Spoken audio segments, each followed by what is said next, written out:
Nintendo's just out here being awesome. Let's get into it. Thanks to an article from Rebecca Valentine over at IGN, we got to see a little bit of an insight as to how Shigeru Miyamoto, who's like a Nintendo executive and a pretty legendary designer at Nintendo, feels about the trend of rising costs in video games. And these are some things he had to say. So get your seats ready because this is a long one.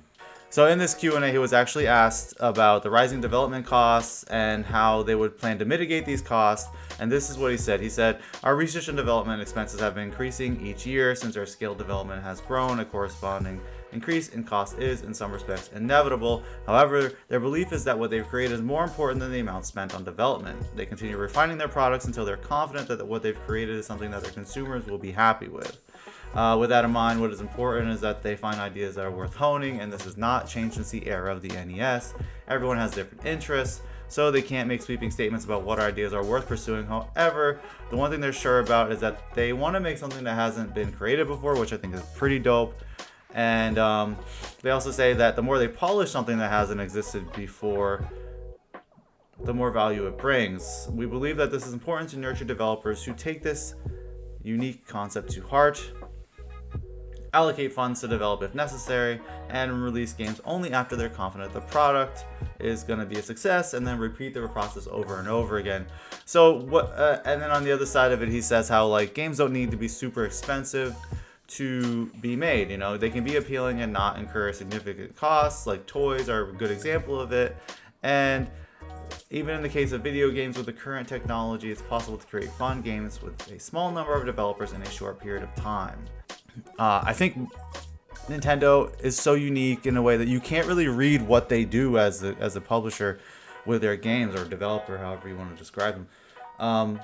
Like they just make the games that are fun. They don't make these big, flashy, you know, Final Fantasy VII Rebirth, Stellar Blade style games. They make Super Mario Wonderlands and Super Mario Bros. Wondership, and that new Zelda game that just came out, which has a really interesting concept of like cloning objects in the world and using them to solve puzzles and stuff like that. Like their games always have some interesting niche to them that you don't really see. You know, when we first got Breath of the Wild, it was like, dude, so you can like combine, you can use these, like pick up these items and use them to solve puzzles and combine certain objects, you know. It was such a cool thing. And then we got the next game, Tears of the Kingdom, and that had different aspects that were really cool as well, where you were like taking like rocks and combining them with your sword, or whatever players were doing. It was such, every iteration of a game that Nintendo comes out with, there's always some mechanic that you just aren't seeing in a lot of other games. And I'm sure there's some like repeat mechanics as well that we do see in other games, but for the most part, I think they do a pretty good job of keeping their games original. We saw with Super Mario Wonderlands. I could probably go on and on forever about Nintendo and how they just make games that are fun and they don't have a pattern. Like in PlayStation, you can kind of get an idea of when they're gonna have a showcase or how this game's gonna when it's gonna come out. With Nintendo, you don't know. They just make games.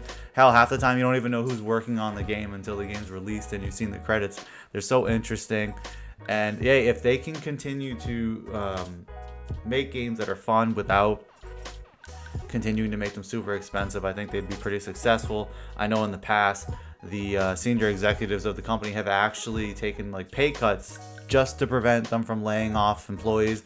And that's not to say that they haven't laid off employees, but the fact that they were able to do that just shows that they really care about making video games more than they care about making money. And I think PlayStation and Xbox can probably take a page from that book, right? We've seen those companies lay off quite a few people. And obviously, we heard about Concord being like $200 million. Like, I don't think that game needed to be that expensive. But let me know what you guys think. This is another one of those things where I like reading about what these famed designers and developers and stuff kind of say. And this is another one of the interesting stories. So let's talk about it down below. Peace.